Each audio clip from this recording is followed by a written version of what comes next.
Hello fellow critters, I'm Batty Bumpkin, but you can call me Batty, and welcome to another video where I'll be covering the disturbing story of Phantasmagoria. Phantasmagoria is a 1995 point-and-click adventure horror game designed by Roberta Williams and released by Sierra Online for the MS-DOS and Windows. I feel like this game is kind of obscure and wanted to bring more attention to it, especially for those around my age, or maybe just who need a quick breakdown of its story. So if you enjoyed this video, please don't forget to like and subscribe. And without further ado, let's get her to it, shall we?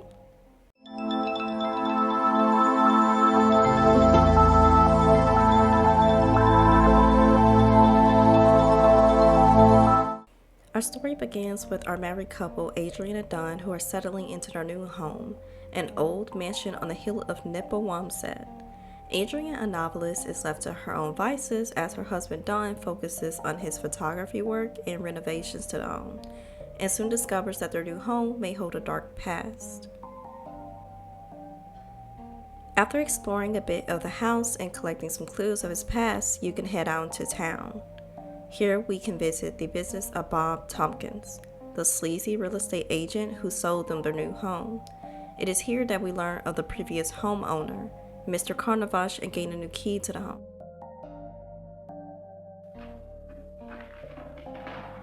Aha. Carnavash Estate. All the keys, huh? What's this? It's a very large key. Adrian uses the new key to enter the previously locked study and happens across an old article from an unknown reporter, recounting their terrifying experience at the Phantasmagoria show hosted by the magician Carno, aka Zoltan Carnavash. Whilst in the study, she finds an old letter written by Carno, inquiring a fellow magician about an ancient Egyptian book and makes an offer for them to meet in Paris to discuss the purchase of said book. Before leaving the study, Adrian investigates the old fireplace that has been bricked off. She accidentally loses one of the bricks to discover what seems to be an altar behind it and decides to remove the bricks for entry.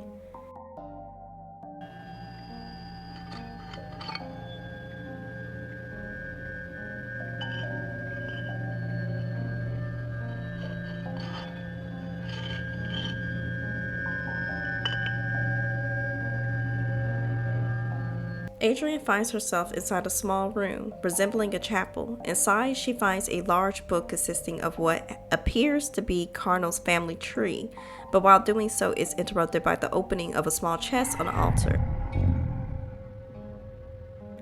As Adrian investigates it, a green smoke is released into the air. We hear Don yell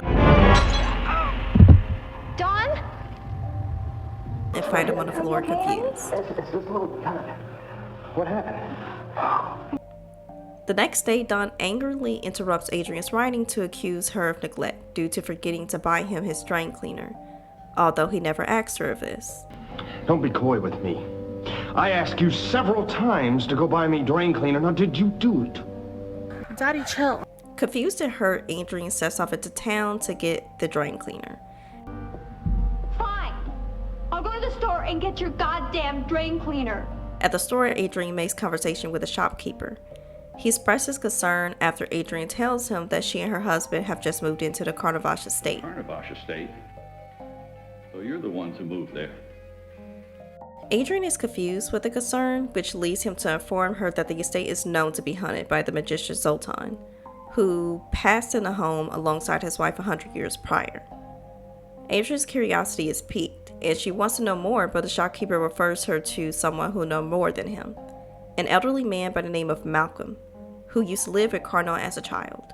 After we leave, we can visit some of the nearby shops, and upon entering an antique shop, we meet the shopkeeper Luann, the town's gossip who happens to be a fan of Adrian's writing and promises to answer any questions she has about the town, which is how we learn a lot more about the Carnavash estate.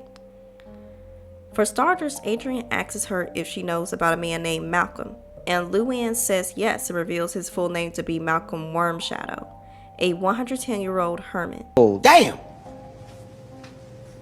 After further questioning, Luann informs us of a few key facts, such as every person who has attempted to repair the home has been gravely injured for life. Carnot had remarried 5 times, with half of his wives passing. Carnot had a daughter who passed and was found dead beside his last wife, Marie, after a domestic dispute, and buried on the estate along with her.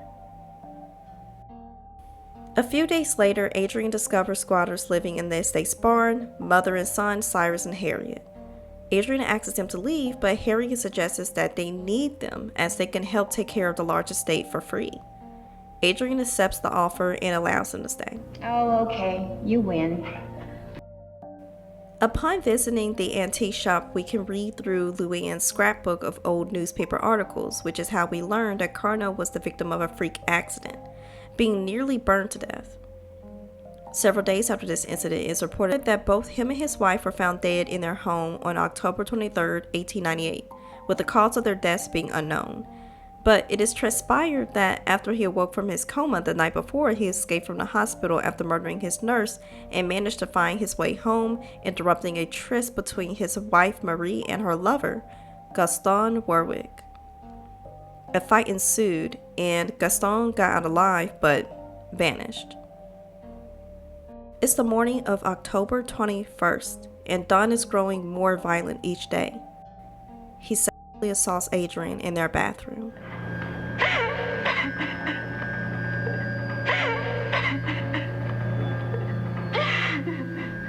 Later that day, Adrian accepts Harriet's offer for a tarot reading and tells her that she should expect some big changes with her husband because evil's got him, and must gather all the courage she has to fight, even if she doesn't believe in this stuff. Exploring the estate further reveals ghostly replays of Carnot murdering his wives. Once home, Adrian discovers a boarded-off room and enters to find old portraits of Carnot's wives and a chest full of their memoirs.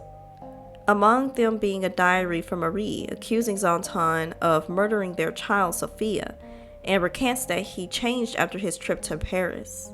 Meanwhile, Cyrus alerts Adrian to come to the barn as his mom wants to perform a seance for her. What starts off as lighthearted fun quickly turns dire as Harriet becomes possessed.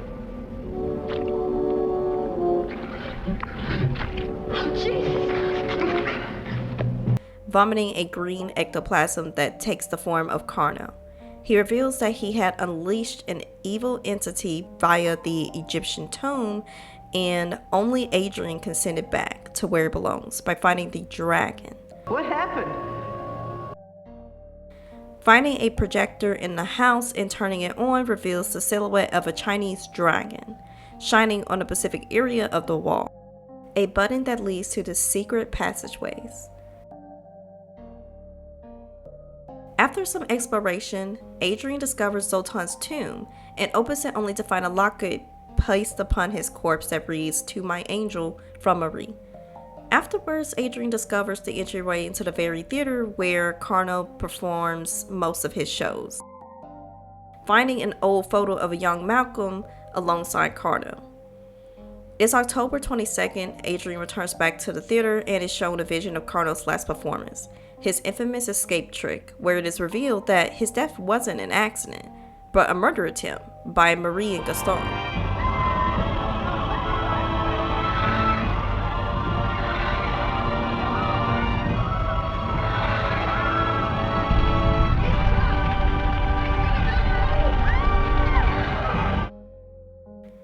After leaving the theater, visiting the barn shows that Harry and Cyrus are leaving. Harry explains to Adrian that Don had threatened them with their lives if they didn't. They've made up their minds and Adrian leaves them be. We can show Malcolm the photo we found, which prompts him to explain that he was adopted by Carnot and that everything was fine until the book possessed him.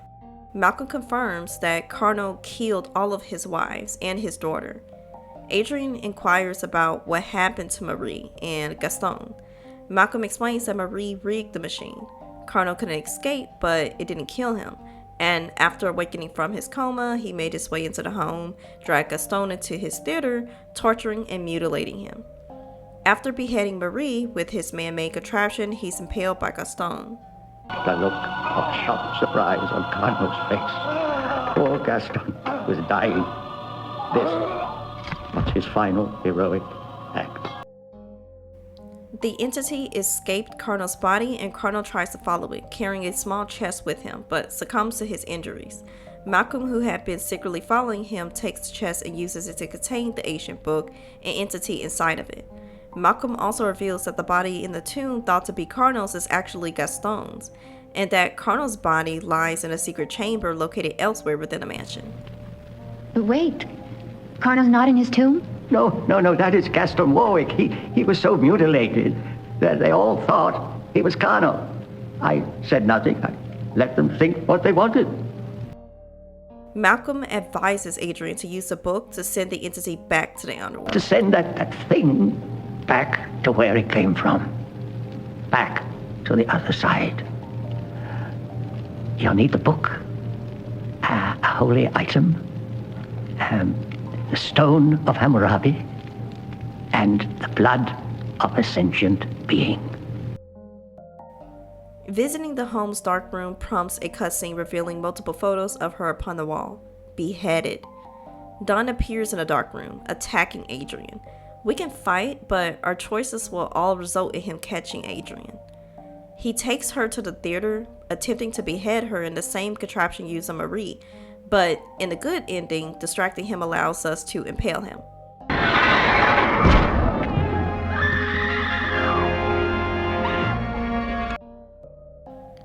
The entity escapes Dawn's body, revealing itself to Adrian. While running away from the demon, we stumble upon Cardinal's real tomb. It is here Adrian has only a few minutes to read the ancient book and perform the ritual, temporarily sealing the entity.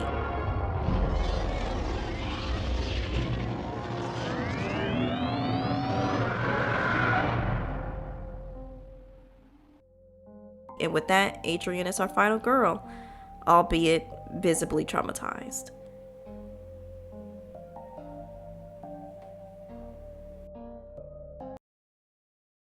If you haven't figured it out already, Phantasmagoria is a multi-choice game giving the player a chance to experience different outcomes within the story. Making the wrong choices during and after the final altercation with Dawn will result in graphic death scenes involving Adrian that most likely led to the game's ban in Australia, amongst other things. And the rest adds to the plot of the game. For example, choosing to run away from Dawn by utilizing the secret passageways will prompt graphic cutscenes showing you that Harriet and Cyrus were murdered. So they did not make it off that estate alive. I'm really hungry, honey. Let's order some pizza. A little extra sauce, huh?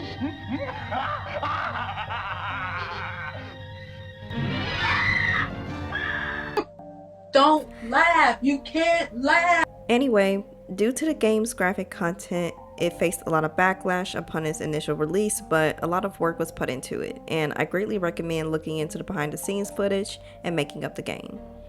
The team did their best to market it, and the game definitely stands out as one of the first choice-based horror games, but what do you guys think? Did the game deserve to fade into obscurity, or is it an underrated masterpiece? Let me know in the comments below, and until next time, stay batty!